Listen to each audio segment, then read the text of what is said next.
നമസ്കാരം. ഭാരതത്തിന്റെ 77ാമത് സ്വാതന്ത്ര്യദിനം ആഘോഷിക്കുന്ന ഈ വേളയിൽ എല്ലാവർക്കും എന്റെ ഹൃദയം നിറഞ്ഞ സ്വാതന്ത്ര്യദിന ആശംസകൾ. ഭാരതീയരായ നമ്മെ സംബന്ധിച്ചിടത്തോളം ആഗസ്റ്റ് 15 മറക്കാനാകാത്ത ഒരു ദിനമാണ്. വിദേശാധിപത്യത്തിൽ നിന്നും നമ്മുടെ മാതൃരാജ്യത്തിന് മോചനം കിട്ടിയ പുണ്യദിനം. നാം അനുഭവിക്കുന്ന സ്വാതന്ത്ര്യത്തിന് പിന്നിൽ കുറെ മനുഷ്യരുടെ പോരാട്ടവും ത്യാഗവുമുണ്ട്.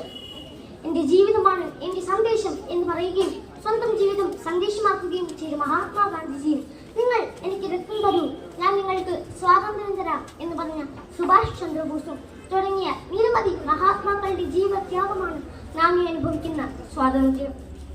എന്നാൽ നമുക്കിന്ന് സ്വതന്ത്രമായി സഞ്ചരിക്കാൻ കഴിയുന്നു. ചിന്തിക്കേണ്ടിയിരിക്കുന്നു. പിഞ്ചു കുഞ്ഞുങ്ങൾക്ക് നേരെ പോലും ആക്രമണം ഉണ്ടാവുന്നു. ജാതിയുടെയും മതത്തിന്റെയും പേരിൽ നിരന്തരം കലാപങ്ങൾ ഉണ്ടായിക്കൊണ്ടിരിക്കുന്നു.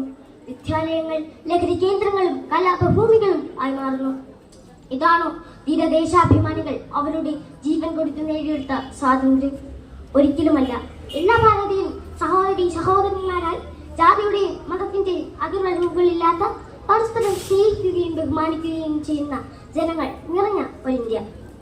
അതാണ് നമ്മുടെ സ്വതന്ത്ര ഭാരതം. അതിനായി നമുക്ക് ഒന്നു ചേർന്ന് പ്രവർത്തിക്കാം എന്ന് പറഞ്ഞുകൊണ്ട് ഞാൻ എൻ്റെ വാക്കുകൾ നിർത്തുന്നു. നന്ദി, നമസ്കാരം.